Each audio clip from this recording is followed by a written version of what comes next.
Welcome back to my channel. We're going to make corned beef brisket today.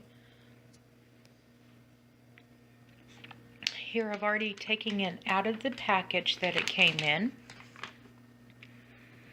And I've put the extra juices in my crock pot already. This is the flat cut, not the point cut.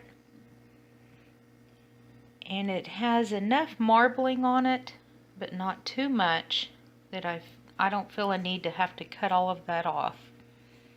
I think it's going to be just fine. So what we're going to do is just start putting our spices on there. I have Dijon mustard or any type of spicy mustard, or you could use plain mustard will work.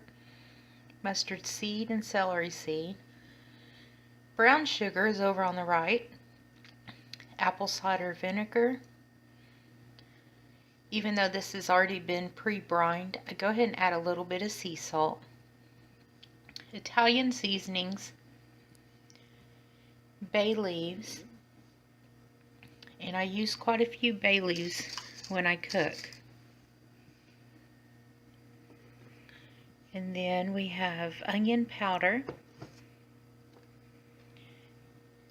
garlic powder, and I'm using the powdered form on both of those because it's going to be salty enough.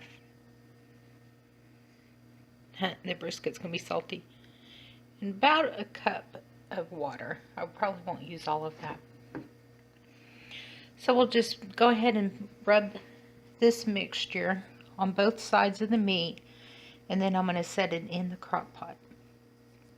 I'll come back here in just shortly. Alright, I've already seasoned the other side of the meat, and I want the marbling on the top, and so I seasoned the bottom side of the meat per se.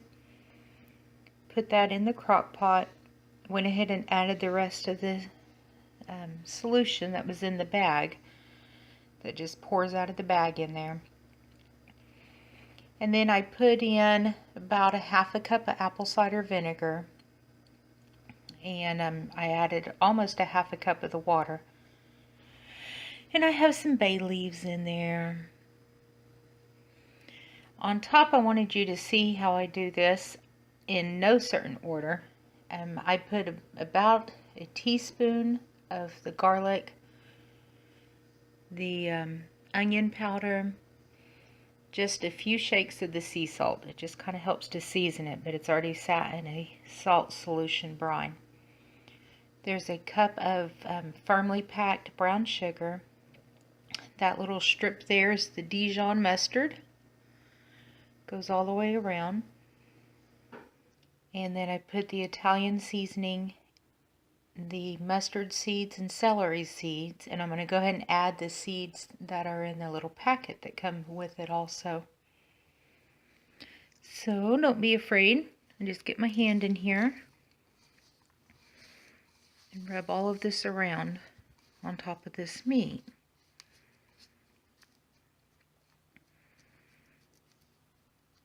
And I just leave it in a nice layer on top of it. My hands are a little messy, but I'm going to go ahead and pick up the bay leaves, add them on top, because as that brown sugar turns into liquid and then caramelizes, that's going to be a good flavor. And then this is the packet that comes with it. It's just got mustard seeds and things like that. A few little spices.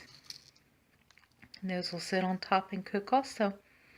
Alright, I'll let you see it when we're done. I'm going to put this in the crock pot on low for about 10 hours. I'll resume this when we get back. Alright, it's been 10 hours. I've had this on low in the crock pot. The low setting is usually around 200 degrees Fahrenheit. So then let's just go over here.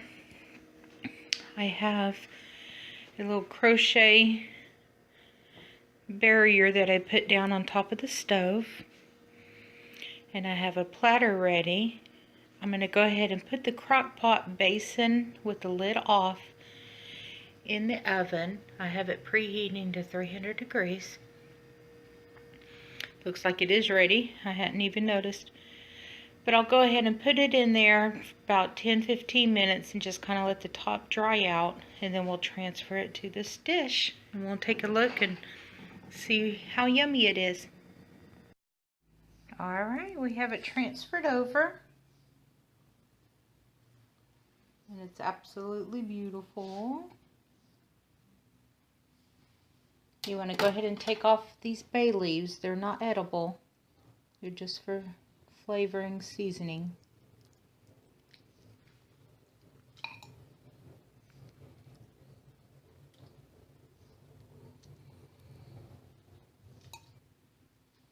Alright, took those off. You can tell it's done when you're able to just put your fork in. It's fork tender. I'll slice it open and let you see the inside.